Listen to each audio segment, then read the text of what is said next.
strong, global power.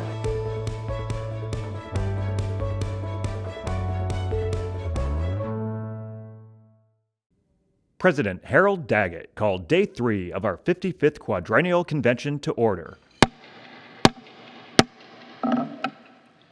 Good morning, sisters and brothers, the ILA delegates. The morning started with speeches of solidarity and strength.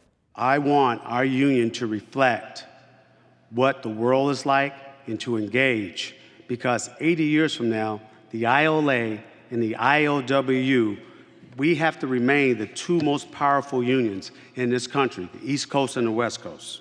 We have to. This maritime union would be if me and you are together like it was with Teddy Gleason and Jimmy Herman. Yes. We'd be the strongest maritime union in the world. And this is to you, Harold, and to your members. Very nice, very, very nice. The ILA is working hard to protect their jurisdictional waters along the East Coast. And may this paddle bring you the strength and perseverance needed to bring the powerful longshore unions of North America together. ILA strong, global power.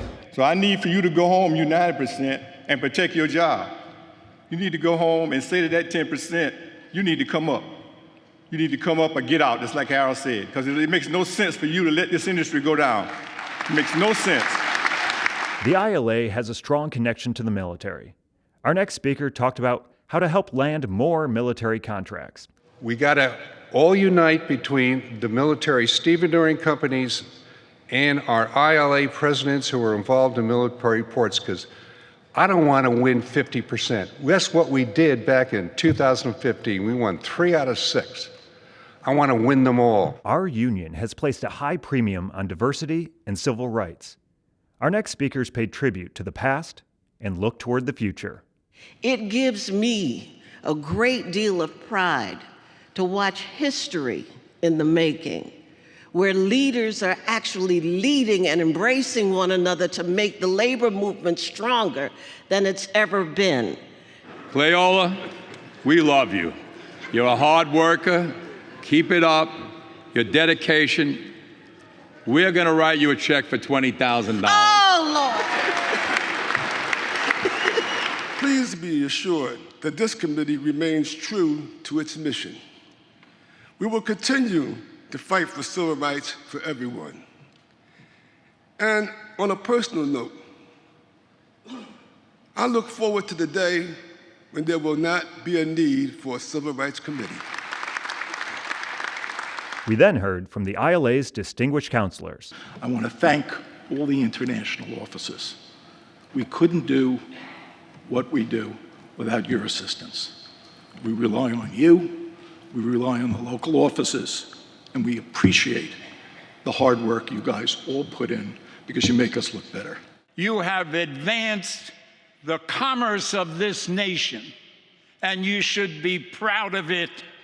And the next time you hear somebody say, "Make America great again," you say, "I do, and I did." Next up, our district presidents. To the heart and soul of our union, the men and women of the ILA, you guys make it all worthwhile, really. I couldn't ask for a better partner, a better friend, and I'm never going to let you retire. There's not a day that goes by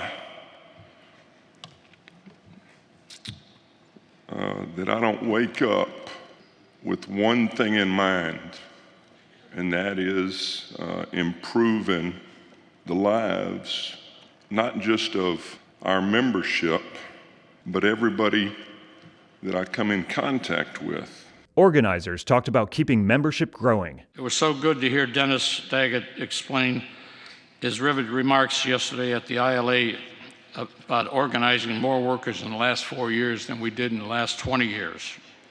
As your general organizer, these are the words we like to hear.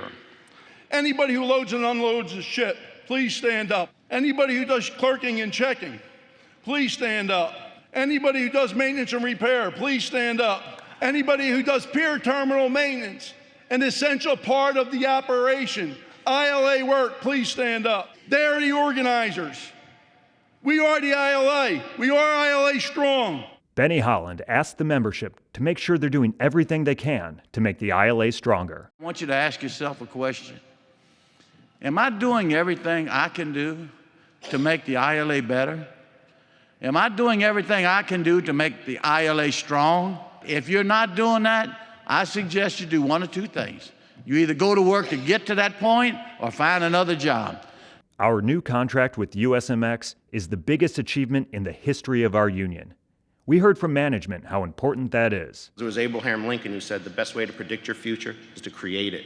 That's what Harold and the executive officers are doing for you guys out there. They are fighting your threat of technology with you being the most important, productive piece of equipment on the waterfront. Our MILA healthcare plan is an enormous benefit. And if anyone can make talking about health insurance interesting, it's our next speaker. There's no other plan that's like the MILA National Health Plan.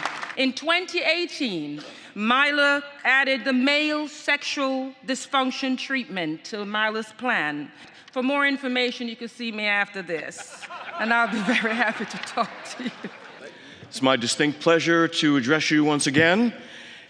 And in conclusion,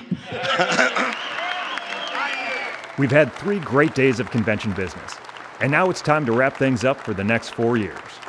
Day 4 starts now.